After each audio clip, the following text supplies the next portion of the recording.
आज हम डिस्कस करेंगे इनवर्टिब्रेट्स और इनवर्टिब्रेट्स में हम डिटेल में बात करेंगे मोलस्क, एकाइनोडर्म्स एंड स्पॉन्जेस की। तो पहले हम बात कर लेते हैं इनवर्टिब्रेट्स की। इनवर्टिब्रेट्स वो एनिमल होते हैं, वो जानवर जिनमें बैकबोन मौजूद नहीं होती, यानी डू नॉट हैव बैकबोन, यानी इनके अंदर रीढ़ की हड्डी मौजूद नहीं होती।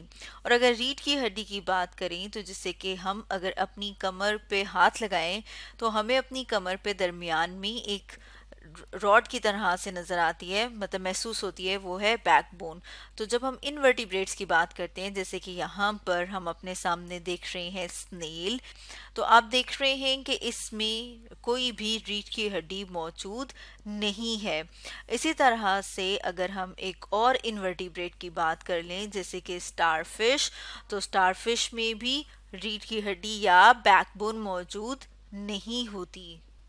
और साथ में हम एक और इनवर्टिब्रेट की मिसाल ले आए हैं जिन्हें के स्पॉन्जेस कहा जाता है। ये भी इनवर्टिब्रेट है, इनवर्टिब्रेट एनिमल है।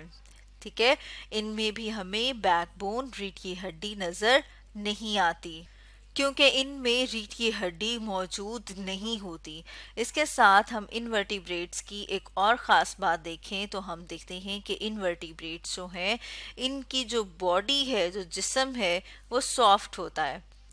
जैसे कि यहाँ पर अगर आप स्नेल की बात करें तो आपने इसको देखा होगा अपने बाग में या घास के ऊपर, तो इसकी बॉडी क्या होती है, सॉफ्ट होती है, यानी कि नरम होती है।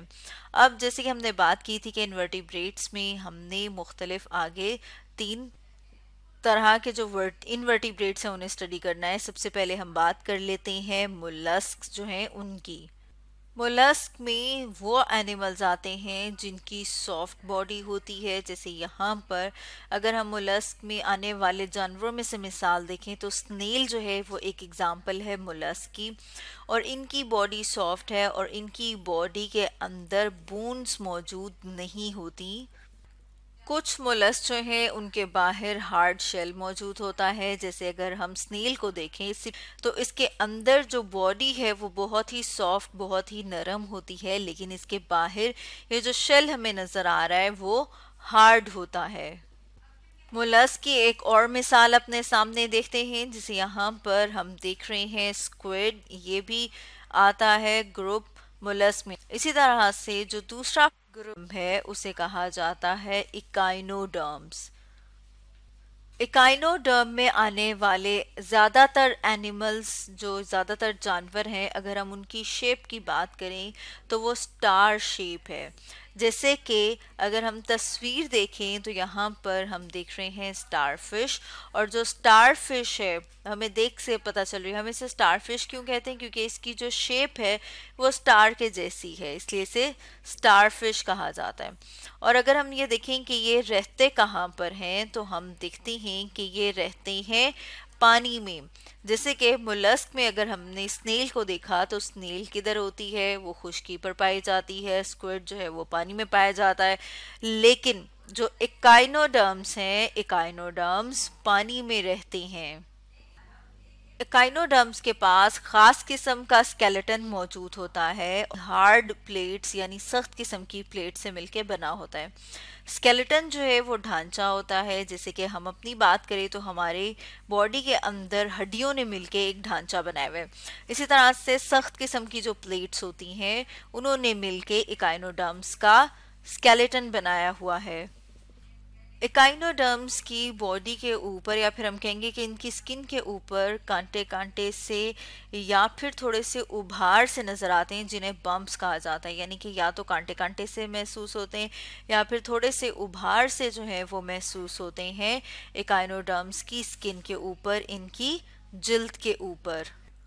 इकाइनोडर्म्स में आने वाले जानवरों में से एक और जानवर हम अपने सामने देख रहे हैं जिसे कि सी अर्चिन कहा जाता है। जैसे यहाँ पर हम देख रहे हैं, और इसके ऊपर जो हम देख रहे हैं स्पाइंस वो और ज़्यादा वाज़े तौर पर हमें नज़र आ रहे हैं। हम अपने सामने देखते हैं कि स्पॉन्जेस किस तरह की होती हैं। इस तस्वीर में हम देख रहे हैं स्पॉन्जेस, और हम स्पॉन्जेस की देख रहे हैं कि हमें कोई ख़ास तरतीब नज़र नहीं आ रही, हमें कोई उनकी सिमेट्री नज़र नहीं आती है। तो जो स्पॉन्जेस होती हैं उनकी बॉडी की, उनके जिस्म की कोई भी सिमेट्री नहीं होती। मतलब ये कि हम उनकी बॉडी को अगर यहाँ से रख के तकसीम करना चाहें तो हम किसी एक, अगर इस तरह से तकसीम करें तो इसका ये हिस्सा इस हिस्से जैसा नहीं है, मुख्तलिफ है, यानी कि इसमें कोई भी तरतीब एज सच मौजूद नहीं होती है। स्पॉन्जेस की एक और ख़ास बात यह है कि ये अपने आप को किसी भी चट्टान के साथ या किसी सख्त चीज़ के साथ अटैच कर लेते हैं, यानी अपने आप को उधर जो है वो जोड़ लेते हैं। जैसे यहाँ पर इस तस्वीर में हम देख रहे हैं कि ये जो स्पॉन्ज है ये इस चट्टान के साथ यहाँ पर अटैच हुई हुई है। इसका मतलब ये है कि ये हरकत नहीं कर सकती। जिस तरह के दूसरे जो जानवर होते हैं, अगर हम उनको देखें तो वो क्या कर सकते हैं, वो मूव कर सकते हैं, वो हरकत कर सकते हैं। जिस तरह अगर हम अपनी बात भी करें तो हम क्या करते हैं, हम चलते फिरते हैं, एक जगह से दूसरी जगह पर जा सकते हैं। लेकिन जो स्पॉन्जेस हैं वो हरकत नहीं कर सकती। अब अगर हम ये देखें कि ये अपनी खुराक जो है वो किस तरह से हासिल करती हैं, तो हम देखते हैं कि इनके पास ख़ास किस्म के पोर्स मौजूद होते हैं, यानी कि इनके पास जो है वो बॉडी में सुराख मौजूद होते हैं। जैसे ये वाला हिस्सा है, यहाँ पर जो है वो एक मेन होल या मेन पोर हम कहेंगे मौजूद होता है, जिससे पानी जो इनकी बॉडी के अंदर जाता है।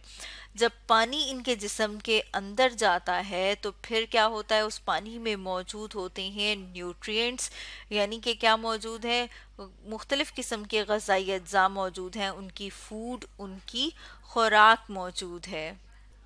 और ये खुराक अपनी कहाँ से ले रहे हैं, सी वाटर से, क्योंकि ये समंदर में पाए जाते हैं। तो स्टूडेंट्स, आज हमने डिस्कस किया इनवर्टिब्रेट्स में मोलस्क, एकाइनोडर्म्स एंड स्पॉन्जेस के बारे में।